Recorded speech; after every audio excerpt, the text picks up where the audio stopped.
Okay, so we look at our third question, which is just a definition. They are saying that a binary property that satisfies closure, identity, inverse properties is called a what? What is it called? In fact, this one, if you read your structure of binary systems, you will know that in fact the name given to anything that has closure, identity, and inverse, it is called a loop. That is a loop. Okay, so if you have forgotten, go back and read your notes, and probably you see that it is called a loop. You know, we have groupoid, we have semi-group, we have monoid, we have group, we have abelian group, we have loop, we have coset group. So you have to go and learn all those things. Okay, so that is all for that one.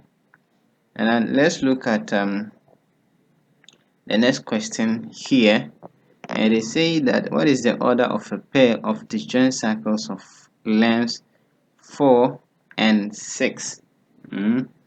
What is the order of a disjoint circle of lengths 4 and 6? And so let's say that we have, symmetric groups. Let's say we have 1 to be 1, 3, 4, maybe 2, and another one to be, they are disjoint. Maybe 1, 2, 4, 6, 3, probably 5. So how many elements are here? 4. How many elements are here? 6.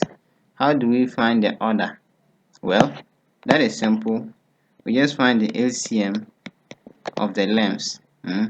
LCM of 4 and 6. And the LCM of 4 and 6, that is just equal to 12. Okay, that is all for that one.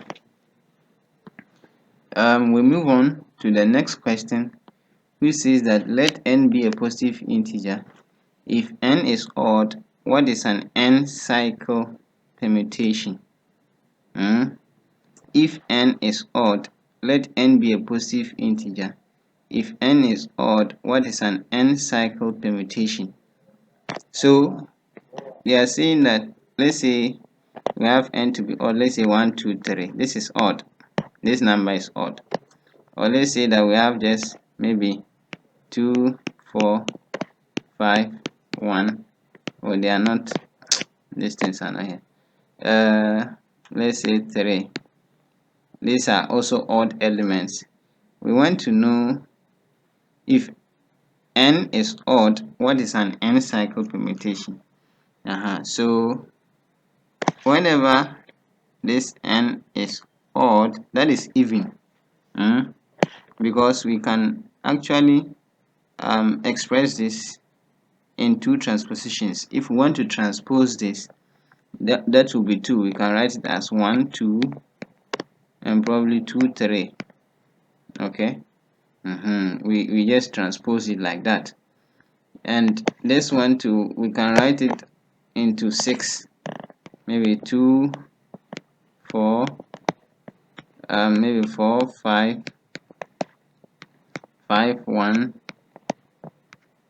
1, 3, like this. So 1, 2, 3, 4, 1, 2, 3, 4, 1, 2. These are all even. So we conclude by saying that therefore if n is odd, then n cycle permutation is even. If the length is odd, or if n is odd, the n cycle is even.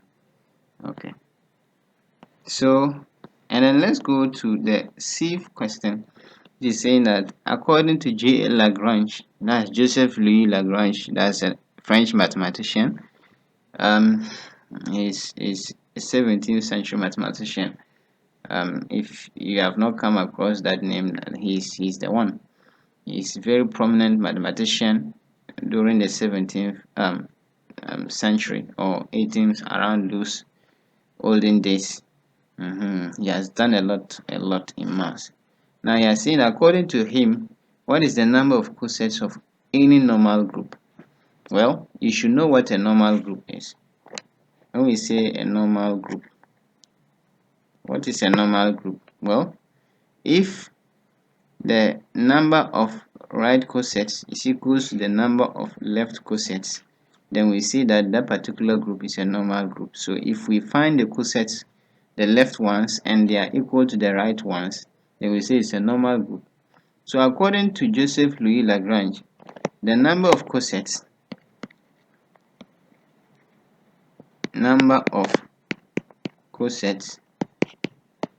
of any normal group is equals to the order of the group over the order of the subgroup. So assuming that G is a group and S is a subgroup. S is a subgroup of G. I hope you know what a subgroup is. A subgroup is just another group from the original group, because before it must be a subgroup, it has to also satisfy the same properties satisfied by the original group G. And so according to him, this is the number of cosets that we can have for any normal group. Okay, thank you for watching. We'll pause here, kindly subscribe, then we'll continue with the rest of the questions.